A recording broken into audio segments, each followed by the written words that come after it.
really would like to introduce Itamar, but I think it's, like the basics of his background is fascinating. He has literally had any hat from engineering, CTO, CPO, CBO, and then got in a very long career of investment in many, many successful companies. But without further ado, Itamar, please go ahead, introduce yourself, and just share whatever you would like, what you have learned, how did you got into investment, what you like about it. We would love to hear all that. Yeah, perfect. Well, thank you first and foremost, Sarah. Thank you for having me. Thanks for having me, Chris.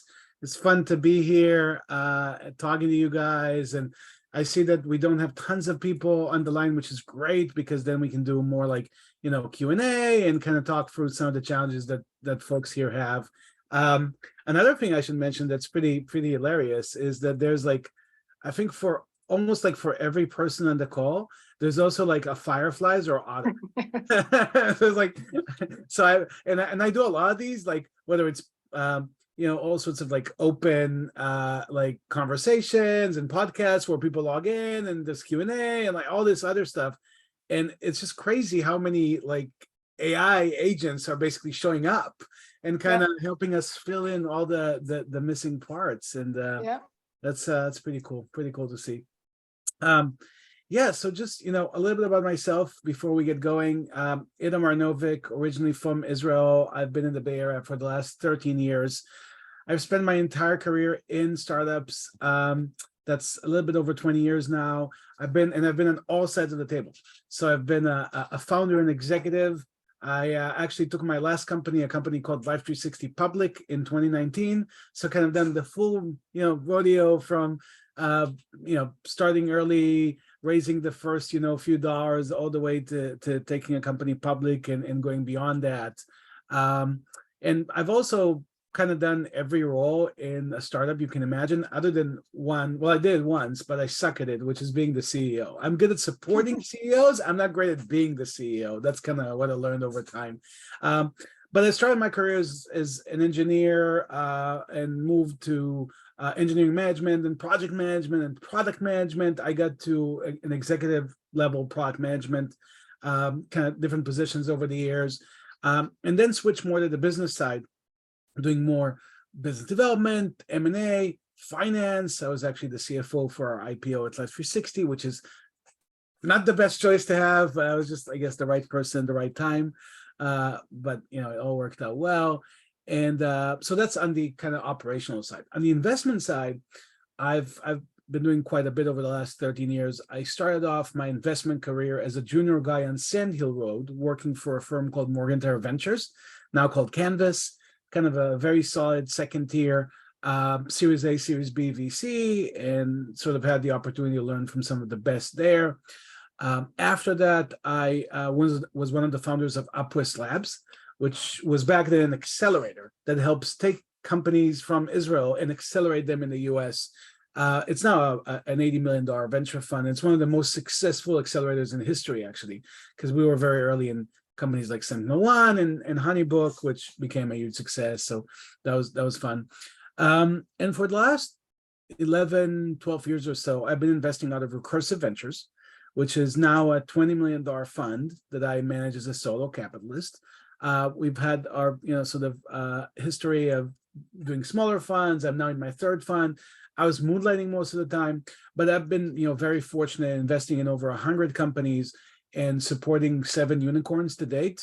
All of those are pre-seed investments or seed investments, so just extremely early, kind of working shoulder to shoulder with the founders early on to get momentum in the business and helping scale the business up to a certain point. I'm a very early stage investor, so at some stage the companies grow so big that they need a professional board and folks that can help them scale to the next level and hopefully get to a successful exit or an IPO. So at these stages, I'm less involved, and I kind of, move on to the next batch of super early stage companies and support them. So out of Recursive Ventures, I write, 3 to 500K checks at the pre-seed stage, and we can talk about what's like pre-seed versus seed. This space of early stage funding has evolved a lot over the last decade. It's changed a lot. I'm having a hard time keeping up with all the changes. every day there's a new idea and a new fund and a new accelerator being created. So lots of moving parts there. But for me, I'm typically the first institutional investor coming into a round. Call it the first, professional investor check that you would see after friends and family, after the early angels come in. So I'd put in like $500,000, typically in rounds that are like $1 million to $2 million, maybe $3 million. So there's probably a couple of folks like me, and we invest together in a syndicate and sort of help take a company to the next level, which is typically, get the first set of employees, being able to service this, first customers, because you really do need to have a working product and customer success and all those different components that we know you need to, build to build a business. So my investments typically go toward, making that happen. I invest mostly in B2B. My focus is data and AI solutions. So, and I've been doing that for a very long time, before ChatGPT, or actually even before Google. Researchers at Google found the transformer in 2017. So I've been investing in data and AI for at least 5-6 years now, and more actually, but that's been my focus. And yeah, so very excited about everything that's happening now in the land of AI. Clearly, there's a lot of progress and acceleration, and lots of competition also on the investment side. But hey, we're not concerned with competition. It's actually a good validation to what we're focused on at Recursive Ventures. So yeah, that's sort of the background, I guess. Thank you so much. I really appreciate it. So one thing you mentioned that we haven't talked about yet, could you talk about like first year VCs versus second year? You mentioned you started your career the second year, like what differentiates them? Yeah, I don't know. I mean, it's a lot of how funds are perceived or maybe ranked. So traditionally, we would think that there are first-year VCs like Sequoia and Andreessen. I mean, the names, and the reason why they're considered, first year is that they've had, returns and success stories that are some of the biggest in the industry, and they sort of fit the top decile or maybe the top quartile, depending on how you ask and how you want to define it. Second-year VCs are great VCs who have maybe not performed as well, or haven't had some of the sort of big names, big breakthroughs that maybe you used to seeing with the type of investments that Sequoia makes, but are still great performing funds, right? So they're second quartile. They're doing great in terms of TVPI, which is how much. What level would you define a fund doing great? Like, what type of returns are we talking about here? Yeah, that's a great question. So first of all, when you talk about VC fund returns, you have to consider size and you have to consider stage, right? Because clearly, if you're doing altimeter pre-IPO, investing, you're not going to get a 3 or 4x return, DPI, actual cash return to investors at that late of a stage, right? So it's stage dependent, right?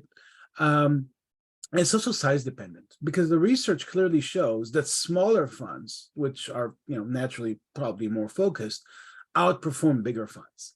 So with all those caveats in place, I would say that a very good performing fund has a performance of at least 3x DPI, that is cash return to investors, over the decade or 12 years that funds are put in place.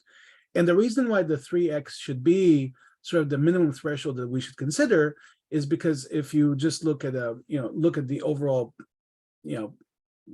financial market, you look at buying an S&P 500 ETF, and you're probably looking historically at 7 to 8% sort of rate of return. So that basically means that you'd get 2x your money in 10 years, right? If you invest in the S&P 500 ETF today and it performs similarly to how it used to perform in the past, which is what we expected will happen, you double your money over 10 years.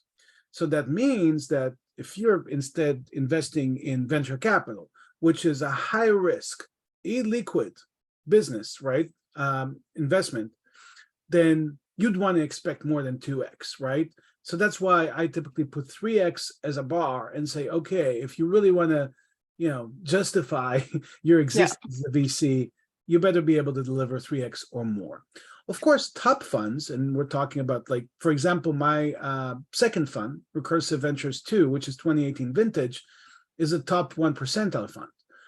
It hasn't returned more than 2.6x of the cash yet. That's in 5 years, though. But in 5 years. But it's got another 10x on the back of that in unrealized returns. So really good funds can return over 10x over a decade, which is, of course, a top decile, if not a 1 percentile return for a fund.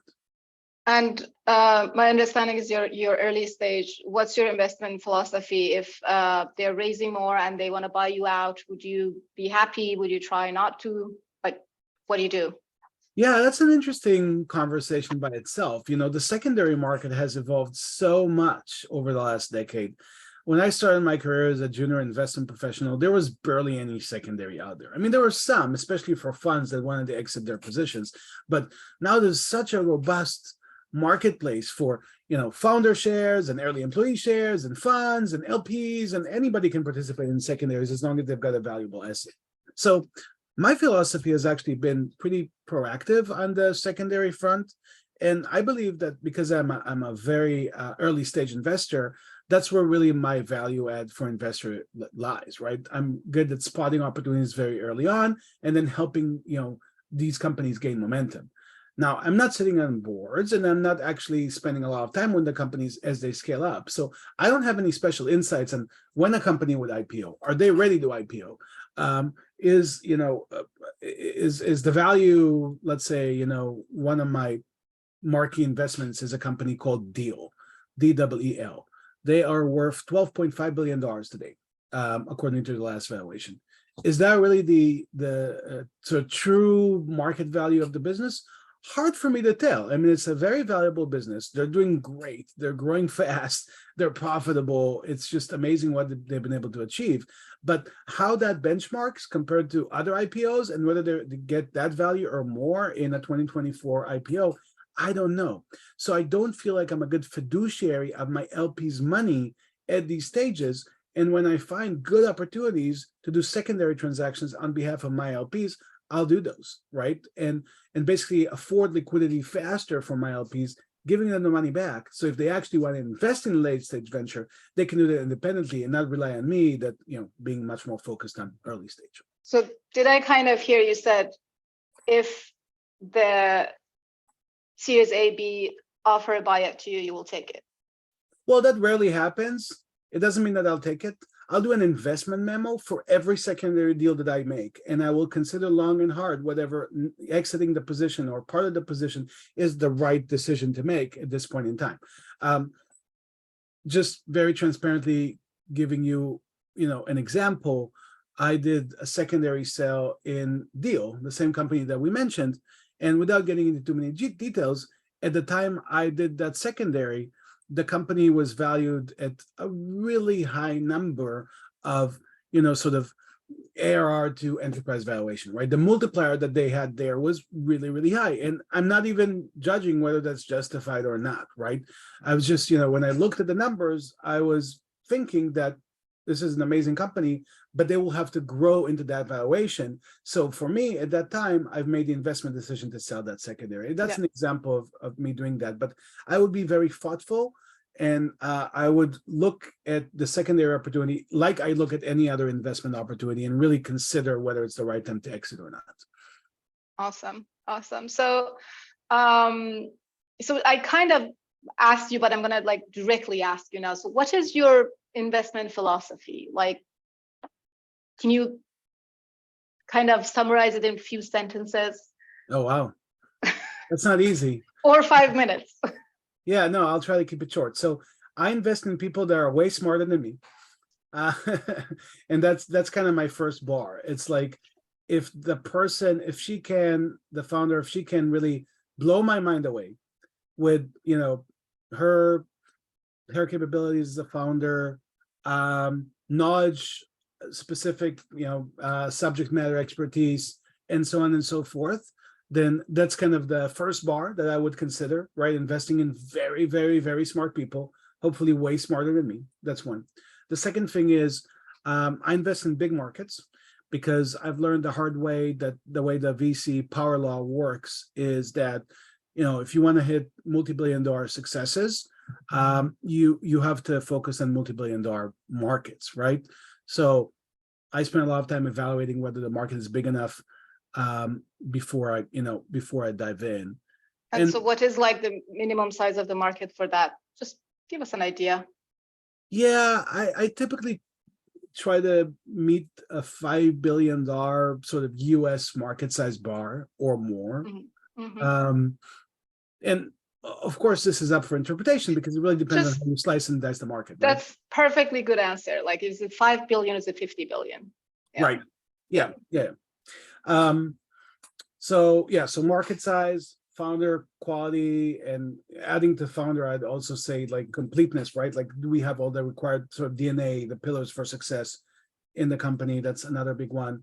And I think the last piece is I'm looking for something that's either like very unique technology or strong technology capabilities, maybe a moat around the IP that the company has or their technology capabilities, or I should say, something with the go-to-market or business model that kind of stands out, right? Because what I want to see is not just a great team going after a big problem. I also want to see that they can build a sustainable business that's going to be valuable 10, 15, 20 years from now. Otherwise, I think, the show will stop at some point, right? At some point, there's going to be lots of competition and they won't have differentiation. There's no moat, or, it will just be hard to either have a one winner takes it all dynamic or other dynamic network effects that really help produce a very big winner. So, awesome. So those are the three main things that I'm looking for. So let me reiterate to make sure we got it. So it's like the people you invest in need to be super smart, have like a good collection of founders covering all the needed areas, and ideally be subject matter experts in the field. And then the market needs to be at least 5 billion in US. And what is their unique value prop? Is either what they're building is really unique, or they have a very strong moat IP, or have a very interesting business model. Yes. Did I get it right? Those are the basics. And Sarah, I have to say, you nailed it. I just listened. You can do a better job than me doing this. I'll hand them up to you. I'm supporting the conversation, so thank you. I hope I'm doing a good job. Perfect. So then there are a couple of questions that I mean there's favorites of this team. It usually comes up in this group is how do you evaluate the founders? So like the personality, yes, the smartness is good, but do you ever feel they are get a sense of, are they good leaders? Could they build a team, expand? Like, have you ever had to pass on a super smart founder that you thought is not gonna make a successful leader? Yeah, I'll be honest with you, which is, it's not always an easy conversation to have, but the way I do it is I just ask as many hard questions as I can. Like, really give us a couple of those hard questions. Yeah, and sometimes there's, I'm originally from Israel, I think I mentioned. So sometimes there's even like a little bit more friction there. It's like, yeah, I'd say, no, I think you're wrong. Like, prove me right, kind of thing. Challenge them to really, answer some of those harder questions. And I think what I've seen over the years is kind of the pattern recognition around great founders is they know how to tackle hard questions. Sometimes the answer is, I don't know. And that's a perfectly good answer because you're not supposed to know everything when you're approaching me for an investment. It's not you're not IPOing a company, you're getting off the ground. So sometimes having a great answer around, I don't know, but here's my process to kind of figure this out is a great answer. Sometimes, often, hopefully they've done the research because the type of question that I ask are also questions that I think founders should ask themselves before they seek VC money, right? It's like, yes, you should figure out as a founder whether you are building a VC backable company or not before you even approach me. Because as a founder, if you take money from a VC, but you're not actually building a scalable VC backed company, you're better off not taking money from me and others because we're just going to be a pain in your behind when we realize that what you're building is too small or it can't scale, or you're actually building a lifestyle business that you want to exit $5 million. And that's not really what we're here for the ride. But so often founders have good answers, thoughtful answers, and they know how to kind of divert or change the energy for them to be able to answer very well in a way that doesn't create friction. Awesome. And how much time do you spend with them before making a decision for investment? Yeah, most actually we're lucky these days in venture because things have slowed down a lot. During the bubble of 2021 and 2022, and yes, I'm using the word bubble because I think we were in a bubble. Yes. Sometimes I was forced to make a decision same day, and I didn't like that because it's hard for me to really add value to my LPs or even add value to the company if I haven't really fought through these challenges. But these days we're lucky. With a lot of deals, we have more time. So you'd typically see me spend, somewhere between 5 to 7 meetings with the founding team before I make an investment decision. Sometimes even more. Sometimes it's less, but not often. Oh, wow. Interesting. So there's always from founder sides that, the VCs or investors keep not saying no and then keep, oh, let's, give it feedback or let's follow up. So how do you make it clear to the founders that you are interested? You just need to get to know them better rather than, for them to perceive is it another VC money guy who just can't say no? Yeah. I'm actually good at saying no. I think so, or I try to be. But if I'm coming to you and this is meeting number 4, and you ask me schedule meeting number 5, I'm like. But no, but the context would be we have stuff to talk about. We're not gonna jump on the call and just oh yeah, how's your day going? No, so the agenda is clear.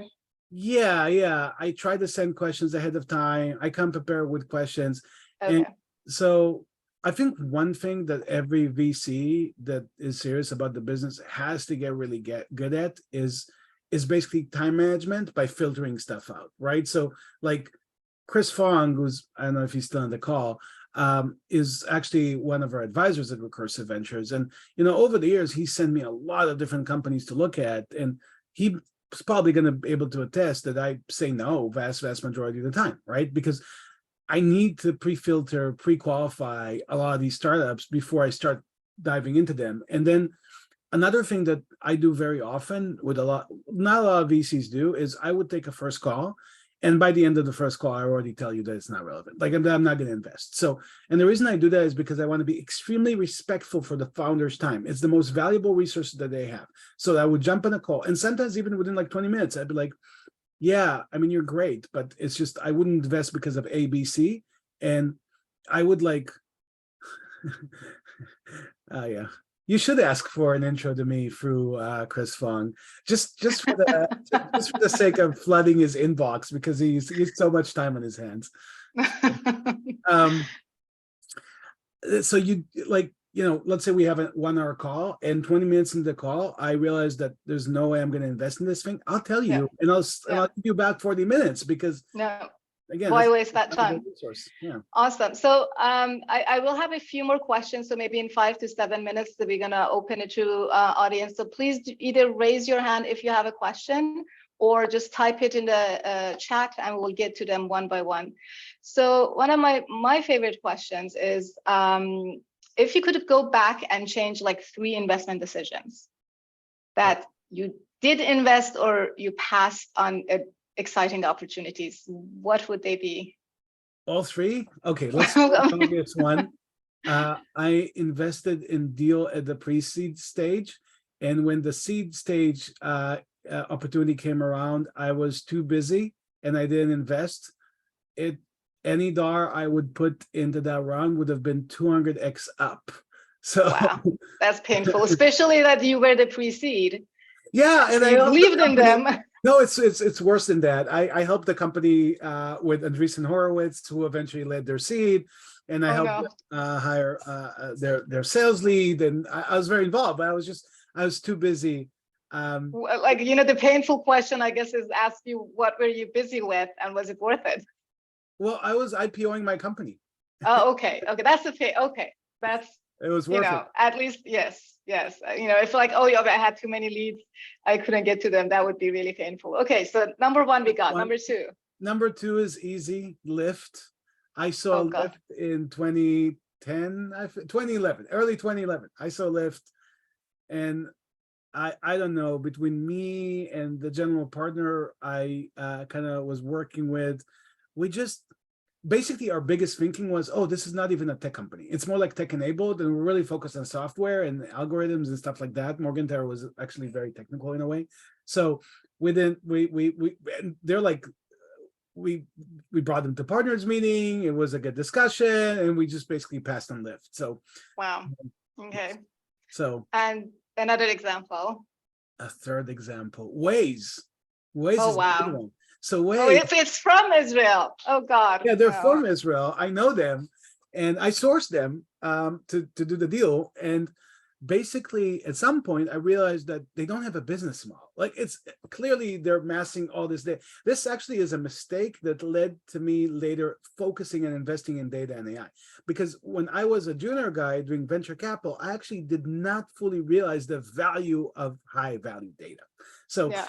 their pitch back then, this is before Kleiner came in, it was the Series A, anyways, like a 25 or $30 million post. So that could have been, a great exit for the firm. So they were telling me about, yeah, we don't have a business model yet, but we're going to do some advertising when you stop at red lights, and which is what they do today. And the data is just going to be so valuable because we're mapping the physical world. And I was like, okay, great. And again, this is Good luck. 2011. So things have changed. Yeah. All of us are Yes. much more aware of those things today. Yes.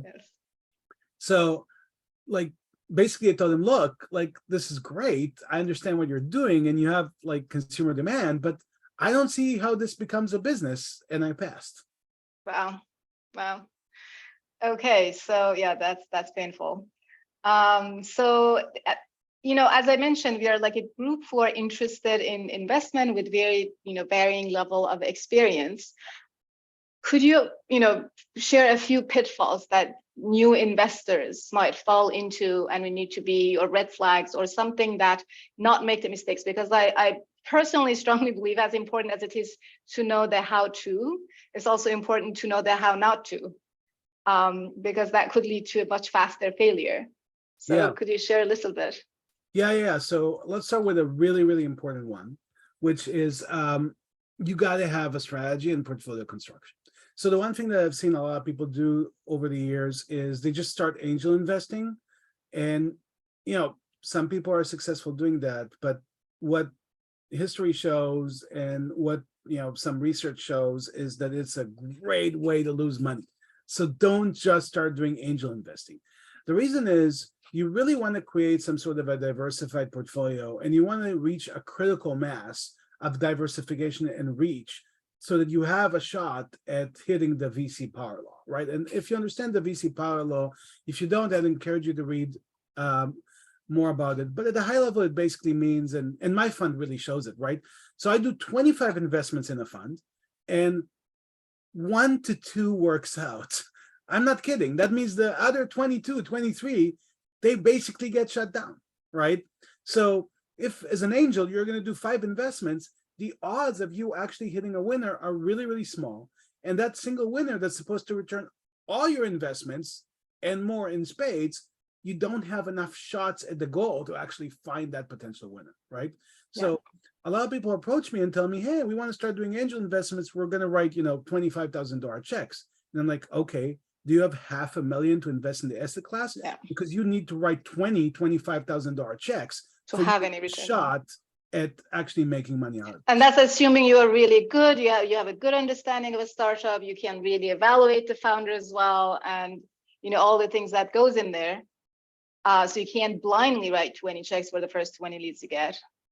So what's your suggestion then? What is, like, if you want to start, let's say, varying numbers between 10 to 100K people want to put in a pot.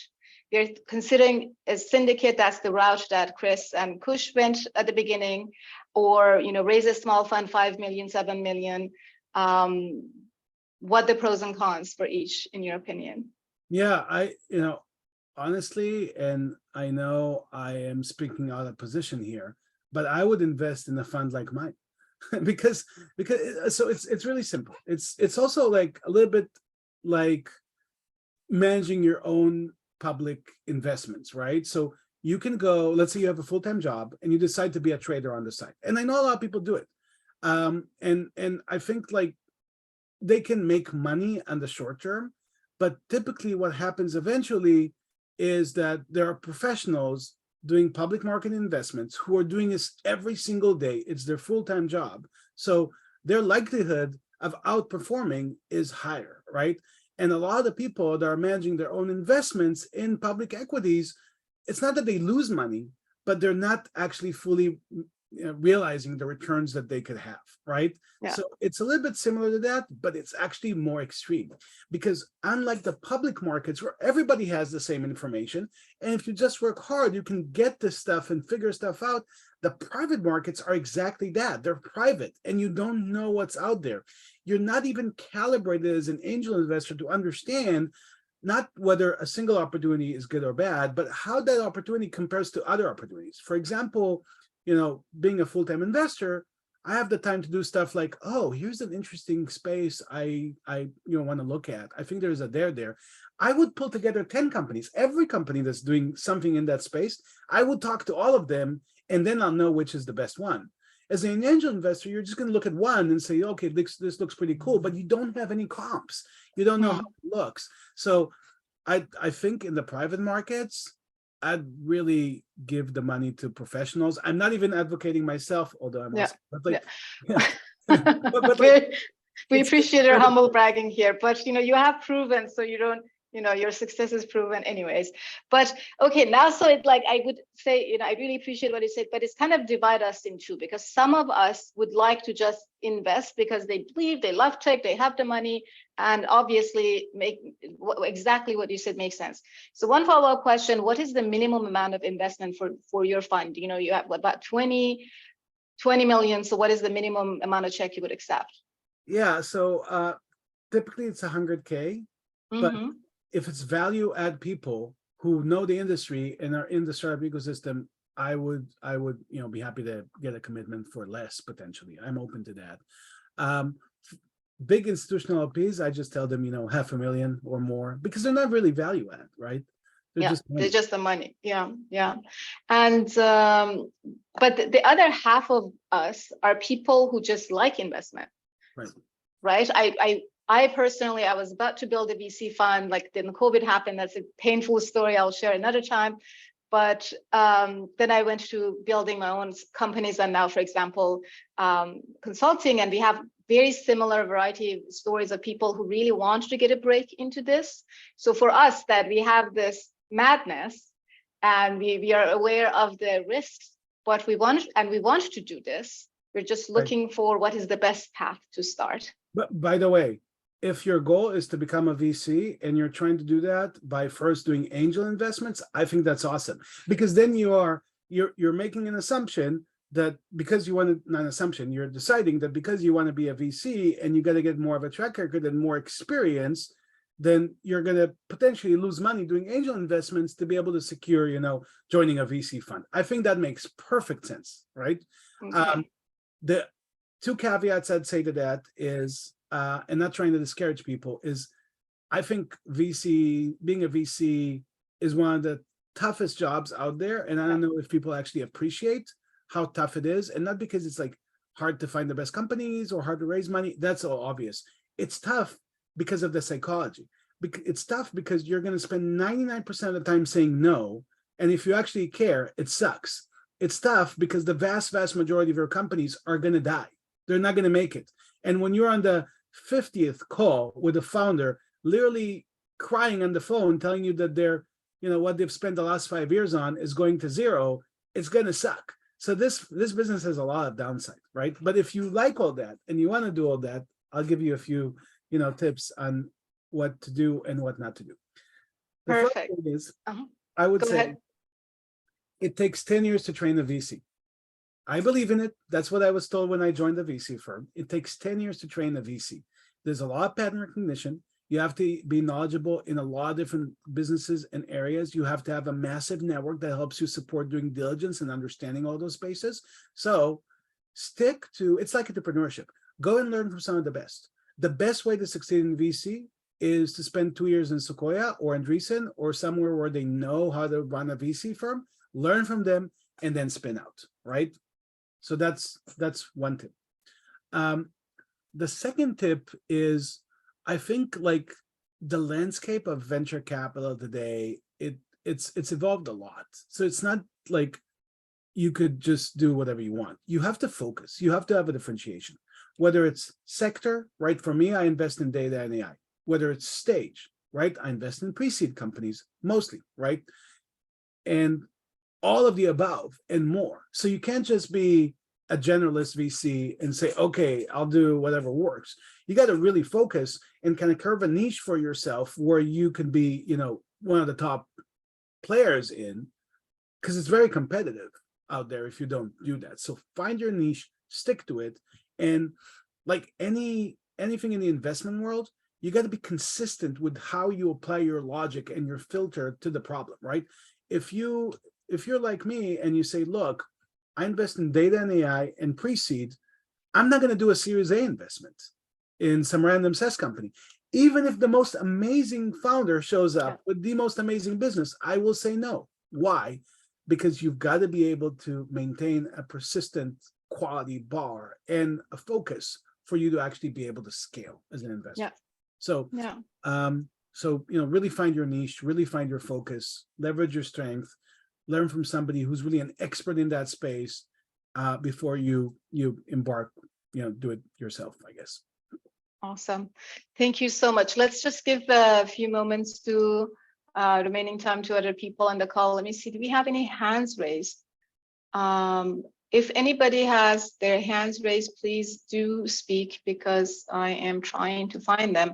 Otherwise, we can also start from question. Ashish, do you want to ask a question? It's a little long one. Do you want to, any reaction to why this might be the case? Okay. Yeah, I can ask the question. There's a little bit of background noise, so I was deliberately staying on mute. So during the days, what you, Itamar, called as bubble, I used to see deals that seemed like hype deals and some deals that seemed like good deals on AngelList syndicates. But these days, it appears like most of the things hitting AngelList are bottom of the barrel. They are either clearly bridge rounds or startups that have burned through initial round of capital. There's hardly any startups that are raising their absolute first round of funding hitting AngelList these days. So based on the deal flow that you're seeing, any reactions to why this might be the case? Any thoughts on that? Well, to be honest, I don't spend a lot of time on AngelList syndicates, but I'm part of a few syndicates, so I agree with you. We're seeing bridges, we're seeing, you know, kind of a lot of fallouts, I think. And the reason is because the ecosystem is filled with those. I mean, so many companies have kind of, you know, gone over their skis, have raised too much money at too high valuations, and haven't really caught up to that valuation, and don't really have the product market fit to show. So these folks are naturally flocking to a place like AngelList. Doesn't mean that all the AngelList deals are bad. I'm sure there's a lot of really good deals out there, but the bar is lower because any syndicate member can pull any deal together and put it on AngelList, versus, you know, what a VC fund does, which is hopefully, you know, doing very extensive filtering and really, you know, gunning for quality. So I'm not surprised that we're seeing lower quality deals on AngelList. I think I'm not against investing in syndicates, but I think you have to think about that very similar to how you do angel investments. So you got to do a lot of syndicates and you got to do your own diligence, because what I've seen is, and I'm not saying this in general for every syndicate, I'm not saying that, I mean, Chris syndicates, where like Xoogler syndicate and Xoogler fund are actually great, right? They actually do the work, but there are syndicates out there that don't really do the work. They just get a deal that's validated by another fund and they put it up on the platform, right? Because they don't have a lot to lose, right? So in a way, you can rely on the syndicates and you got to do your own diligence on AngelList. That's how I think about it. Okay, Alex, do you want to ask a question? Oh yeah, yeah, absolutely. So Itamar, thanks for the great talk. I'm just wondering, like, what are your opinion about YC startups, current valuations? A lot of investors talk about that they're high. I'm just wondering what you think about that, and if that premium that YC startups charge worth it, and if so, how do you decide if it's worth it or not? What's the math behind that? My honest opinion is that 99% of the time it's not worth it. And I think it's not just not worth it for me or my LPs. I think it's not worth it for the founders either, because you have to understand what YC does. They're systematically pushing all those companies and their valuations to the edge. If you raise money on a $25 million post and you have nothing, right? You're just starting off. Then if you don't have a perfect execution with a perfect business idea in the right market, you're not going to get to your next round. And YC is feeding this to their founders, and they're almost forcing them to take money at those valuations.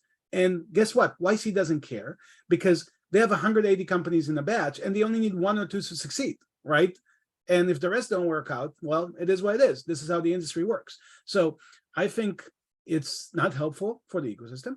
I think that YC startup valuations are not worth it most of the time, but there are a few that are worth it. And I'll tell you which ones I think are worth it. When you see companies that actually are great at catering to other YC companies, and they can really leverage the program to get to a lot of customers through YC partners and other members, you know, folks around the YC community, then they get a very good head start. And I've seen that with Deal, even though I invested in them earlier, before they, you know, when they were just in the first few weeks of YC. YC really boosted them by putting them in front of 100 potential customers, and they closed many of them. So that's where maybe YC really adds so much value that it's worthwhile. But in most cases, I don't think it is. Thank you. And this is coming from a person that has done 5 YC investments, all 5 pre-YC, 0 post-YC. So I put my money where my mouth is. So we have a good question from James. James, would you like to ask your own question? Sure. So my question is, what are the top 3 most common mistakes you see companies make after getting their first round of funding? Because I'm sure a lot of them do great stuff, a lot of them mess up as well. Yeah. Oh, absolutely. So the obvious first one is rush to spend all that money very, very quickly. One of the biggest mistakes that founders make at all stages is they let the money go up to their heads, and they potentially lose some of the scrappiness, or, you know, the sort of the right approach to building the team, which is, you know, you can't make a mistake and bring a non-A+ player to the team, right? And when you get money, kind of pushes you to move faster and maybe lower the quality for employees in the company, and you shouldn't, even if you get out of that company. So that's the first mistake. The second mistake is, especially for early stage founders, is kind of assuming that fundraising is over. Because what you really see with early stage companies these days is that fundraising is sort of a 2, sometimes even 3-year continuous process, right? You raise a friends and family round, and then you get some angels, and then you open up another safe, and then the pre-seed comes, and it's a safe, and then there's a pre-seed extension, and then the seed, institutional seed comes around, and then maybe there's an extension on the seed, and this just keeps going. So what, you know, some CEOs I see do, CEOs and other founders, is like, okay, we're done with our round, now we don't need to speak to investors. Unfortunately, I think we live in a reality where you have to spend some time speaking to investors anyways, even if you're not actively fundraising. So to keep building your network and keep building in more advisors and people that can help you with, you know, getting to subsequent fundraising. I think that's an important thing to have. At the end of the day, companies die, you know, because they're out of money, right? And if you have more money, you're going to have more shots at the goal. So, you know, you have to always think about your next round, unfortunately, and keep things warm and ready to go. So that's a second mistake. A third mistake is also one that, you know, people talk about all the time, and I'm not going to surprise anybody with my answer here, which is trying to solve problems with money in terms of actually serving customers and finding product market fit, right? So money can distort your view of the world in the sense that, like, oh, okay, so now I've got cash to service all those customers, but actually maybe I'm losing money on every customer, and I haven't really found the right unit economics or the right product market fit that's going to increase the willingness to pay, so the customer is actually profitable. And when you don't have capital and you're scrappy and you're struggling to stay afloat, you actually wouldn't make that mistake because you'd understand that customer N+1 is going to drown your company, right? Because you're not going to be able to service them. You're going to lose money by servicing them. When you have capital, you can sort of afford doing that, but you might lose sight of the unit economics and the basics, and that could be a mistake. So, wow, amazing. So Tony, would you like to ask your question? Yep. Yeah, go for it. And yeah, thank you for the sharing, and thank you for Sarah and Chris for organizing this. So two questions. One, I would totally like to learn more about your fund. Like specifically, how much do you share with LPs? Like how much can LPs get involved in like part of the learning process of like wanting to get more insight into like this investment field, right? And the second part is you mentioned that it takes 10 years to train a VC and lots of pattern recognition. Well, AI that you invest in is specifically good in doing that. Like where do you see it get disrupted? Thank you. yeah, both excellent questions. So on the first one, I do write investment memo before making any investment. Do I share them with LPs? Yes, but only when they ask. I'm completely transparent, so I have no issue sharing those. But I wouldn't share them for the purpose of helping me make investment decisions. Investment decisions are done by me and the venture partners and venture advisors in the fund. And if I have to go to every LP and say, hey, what do you think about this memo? We're never going to be able to invest on time. So, but after the fact, yes, complete transparency. We've got real-time data on where the valuations are, what the companies are doing. I do quarterly updates on the companies and their position and what's going on in those companies. And I share investment memos, past and current ones with LPs. Absolutely. Depending on the LP, sometimes they have expertise in areas. So I would put them in on diligence. I have no issue doing that. What I don't want to do is, just pull somebody in because they're an LP. I should pull them in on a diligence process if they have relevant expertise to add, not because they're invested in the fund. So that's the way I think about it. In terms of disrupting VC with AI, I think that's an interesting idea. I think it might be doable in the future, but it's definitely not doable now because with AI in general, the underpinning is always data, right? Like, you can't build an AI system unless you have massive amounts of data that help the machine make a classification, make a decision, make a summary, make whatever it is, right? And the reality is that doesn't exist in early stage venture. So you don't have enough data, enough historic data. It's all private. It's held by private bodies, and you're not going to be able to see that data to the point that you can actually compare and say, oh, this company is better than this one, and like standardizing the data, understanding like, how to label it, how to train models based on that. It's not going to happen now because the data is not there. So the answer is no, I don't see AI disrupting it in the short term, probably not in the midterm.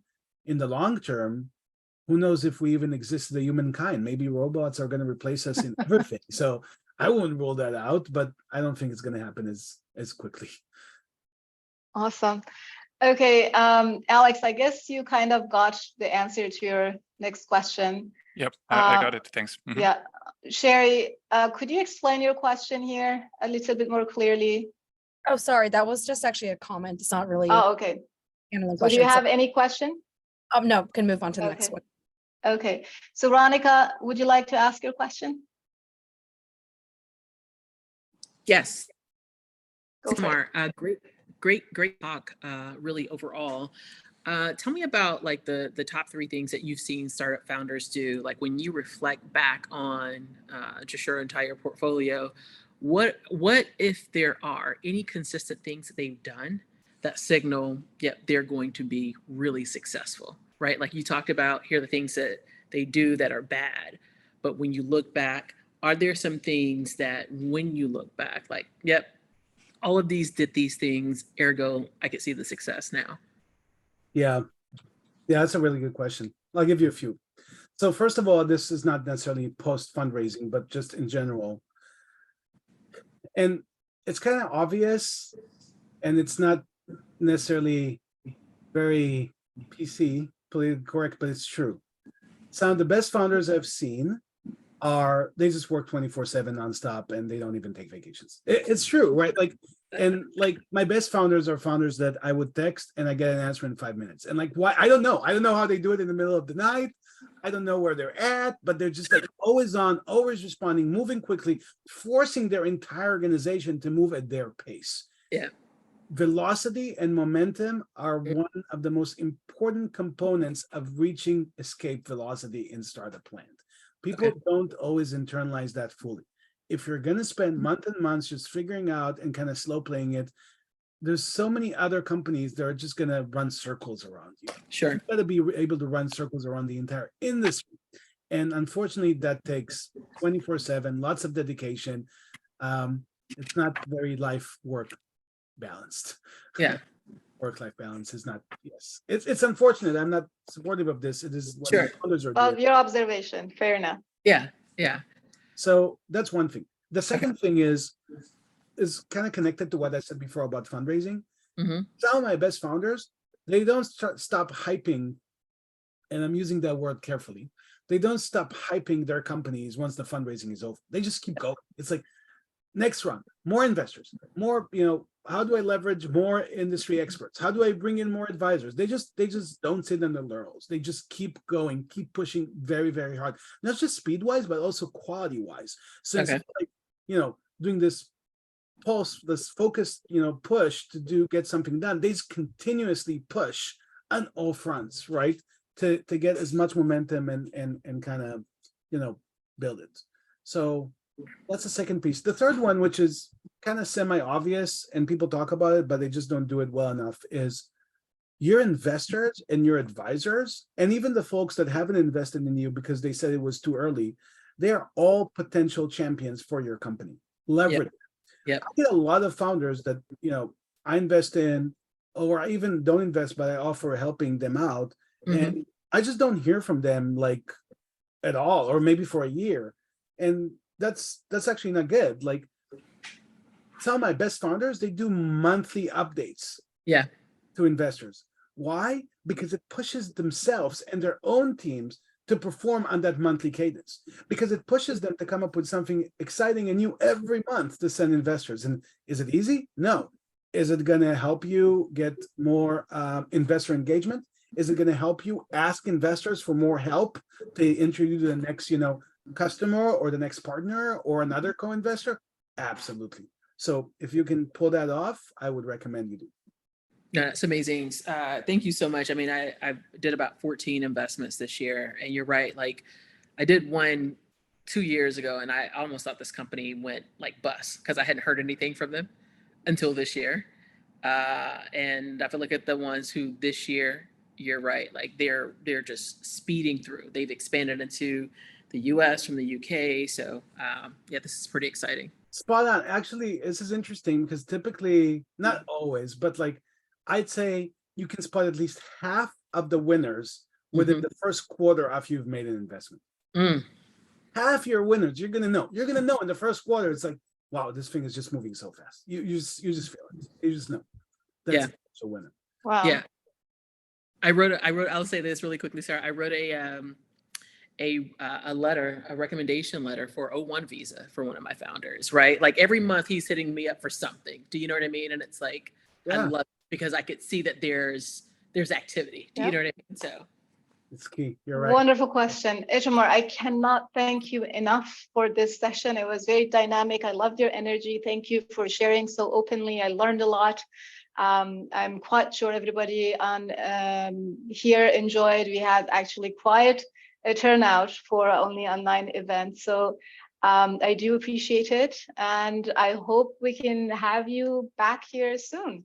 Anytime. I always love talking to the Xoogler community and groups. This is probably my, 12th time coming to meet with you guys, and I'm always happy to do it. I just put my email in the chat. So, all the folks who said, hey, you want to learn more about my venture fund, I've had at least one person, actually two, reach out direct to me and ask if they can send their sort of slide deck to me. Yes, absolutely. Here's my email. Just feel free to reach out. And if I can be of help, I'm happy to explore. Thank you so much. Have a wonderful evening. And thank you for joining us this late also. Take care. Thank you. Have a wonderful night, everybody. Thanks for joining. Appreciate it. Thank you. Bye-bye. Bye-bye.